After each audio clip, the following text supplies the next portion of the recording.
Taste the Daily.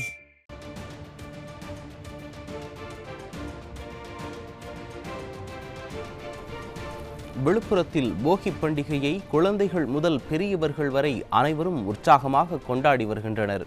இது குறித்த விவரங்களை செய்தியாளர் சுரேஷ் வழங்க கேட்கலாம். வணக்கம் சுரேஷ், போகி பண்டிகை குறித்தான விவரங்களை பதிவு பண்ணலாம். நிச்சயமாக கண்ணதாசன், தை மாதத்தை வரவேற்கின்ற வகையில் மார்கழி மாதத்தின் கடைசி நாளாக இந்த போகி பண்டிகை கொண்டாடப்பட்டு வருகிறது. அந்த வகையில் இந்த போகி பண்டிகை விழுப்புரம் மட்டுமன்றி அதன் சுற்றுவட்டார பகுதிகளான கோலியனூர், வளவனூர், காணி உள்ளிட்ட பல்வேறு பகுதிகளில் இந்த போகி பண்டிகை வழக்கமான உற்சாகத்தோடு கொண்டாடப்பட்டு வருகிறது. அதிகாலை 3 மணி முதல் தங்களுடைய வீடுகளில் இந்த மக்களானது தங்களுடைய குடும்பத்துடன், குறிப்பாக குழந்தைகளோடு இந்த போகி பண்டிகை கொண்டாடக்கூடிய காட்சிகளை நம்மால் பார்க்க முடிகிறது. குறிப்பாக பழையன கழிதலும் புதியன புகுதலும் என்ற வரிகளுக்கு ஏற்ப இந்த பழைய பொருட்களை எரித்து, அதாவது பாய், துணிமணிகள் உள்ளிட்ட பல்வேறு பொருட்களை எரித்து அந்த போகி பண்டிகையை மக்கள் உற்சாகத்தோடு கொண்டாடி வருகிறார். கடும் குளிரிலும் குடும்பத்தோடு கொண்டாடக்கூடிய காட்சிகளை நம்மால் பார்க்க முடிகிறது. இதற்கு காரணம் தற்போதைய தலைமுறைக்கு இந்த போகி பண்டிகையை எத்தகைய அந்த போகி பண்டிகையின் வரலாறு என்ன என்பது குறித்து அந்த அடுத்த தலைமுறைக்கு கொண்டு செல்ல வேண்டும் என்பதே அந்த பெரியவர்களின் ஒரு கூற்றாக இருக்கிறது.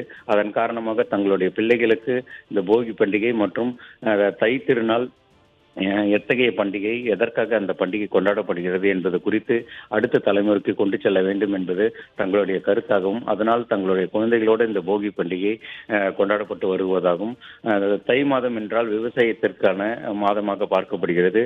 ஆனால் தற்போது விவசாயம் பெருமளவு அழிந்து வருவதாகவும், அந்த விவசாயிகளும் பாதுகாக்கின்ற பணிகளை அரசு உடனடியாக மேற்கொள்ள வேண்டும். விவசாயம் செழித்தால்தான் மக்கள் நன்றாக இருக்க முடியும். எனவே விவசாயத்தின் மீது அரசு கவனம் செலுத்த வேண்டும் என்பது அந்த மக்களின் போகி பண்டிகை கொண்டாடக்கூடிய மக்கள் வலியுறுத்தக்கூடிய ஒரு நிலை தற்போது ஏற்பட்டிருப்பது குறிப்பிடத்தக்கது.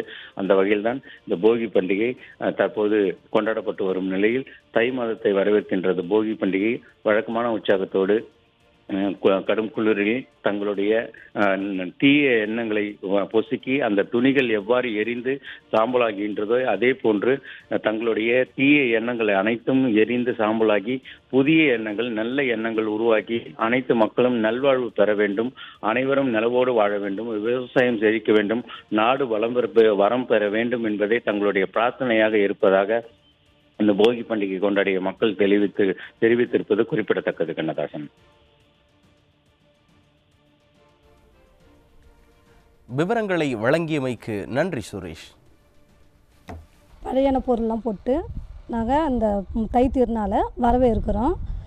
மனசில் இருக்கிற கஷ்டத்தையும் அந்த போகியோடு நாங்கள் அதை போட்டுட்டு புதியான அந்த தை திருநாளை பிள்ளைங்களோட, ஏன்னா அவங்க பழைய பிள்ளைங்களுக்கெலாம் இப்போ தெரியல, அதனால் நாங்கள் சொல்லி கொடுத்து இந்த போகி திருநாளை குடும்பத்தோடு கொண்டாடுறோம்.